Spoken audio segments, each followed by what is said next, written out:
Bonsoir, alors dans cette vidéo je vais vous présenter le logiciel Pen2Sci qui est un logiciel de dessin surtout pour le manga. C'est un logiciel payant mais honnêtement on peut le trouver facilement en version craquée. Alors pour commencer je vais vous présenter ce que j'appelle les réglages. Alors je sais pas trop le nom mais c'est tout ce qui est ici en fait. Alors déjà pour créer un calque, un bout de dessin tout simplement, vous faites New.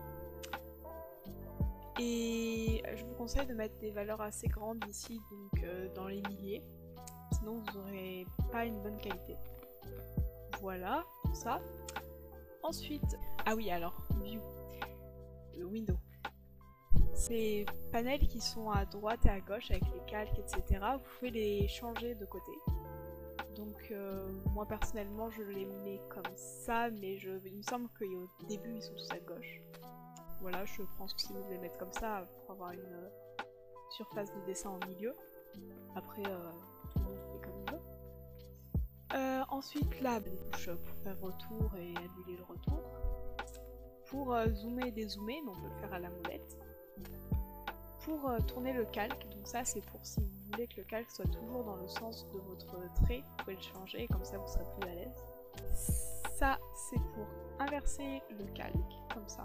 Et ensuite là on a le stabiliseur. Donc le stabiliseur, plus il sera haut, plus vos courbes seront très belles. Il n'y aura pas de traits tremblants ou quoi. Donc moi je l'ai mis au maximum hein, clairement.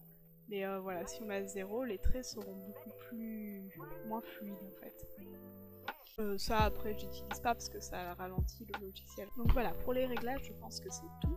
On va passer à la deuxième partie. Donc les couleurs qui sont ici. Évidemment vous devez choisir vos couleurs quand vous dessinez. Alors en général je pense qu'on met forcément cette roue puisqu'elle permet de tout contrôler. Vous pouvez contrôler ici ce que vous affichez ou non. Donc ici vous avez quelque chose pour régler, pour rendre la couleur plus foncée si vous voulez. Ici c'est un petit peu de tout, vous pouvez tout régler, la saturation.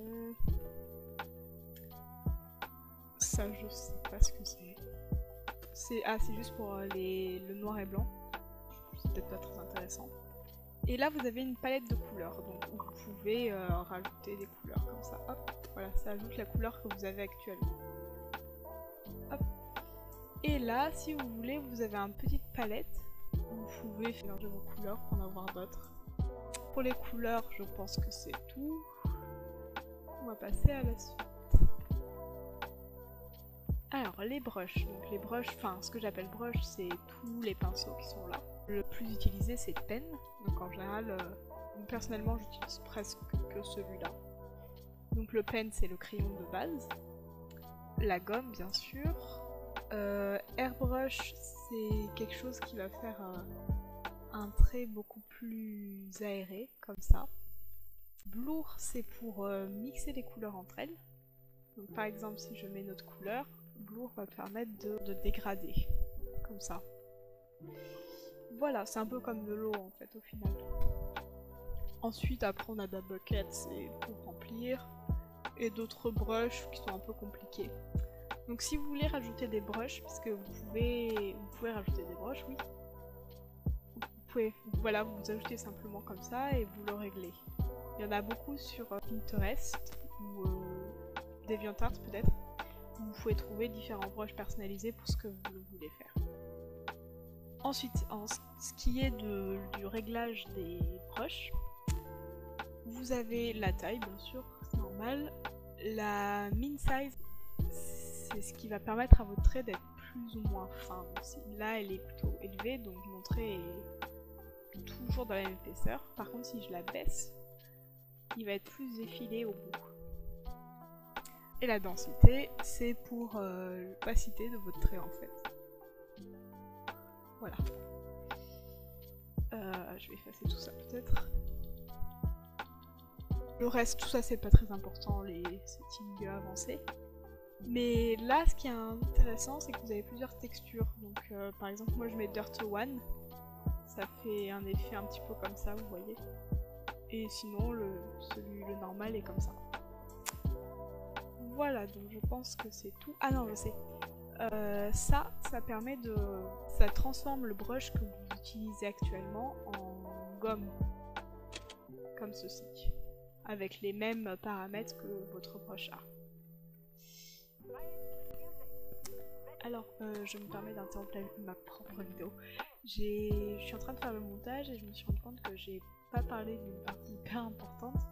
Alors, je sais pas si vous voyez le petit carré en pointillé qui est juste en dessous du réglage des couleurs.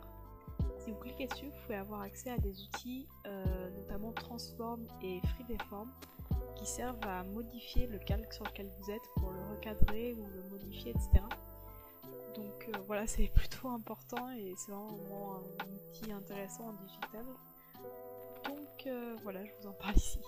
C'est pour prendre. Et la dernière partie, ce sont les calques. Donc les calques qui sont là, donc c'est l'avantage du digital art, pardon. C'est que vous pouvez avoir plusieurs couches dans votre dessin. Ce qui va vous permettre de vous organiser, de pouvoir retoucher une partie, etc. Donc pour créer un nouveau calque, c'est ce petit icône de feuille, New Layer. Sinon vous avez aussi celui-là, mais je m'en sers pas trop, c'est si vous voulez avoir des outils plus vectoriels. Et voilà, tout simplement pour faire des lignes droites, etc. La poubelle bien sûr pour supprimer le calque. La petite gomme sur une feuille, en fait ça va nettoyer le layer mais sans le supprimer.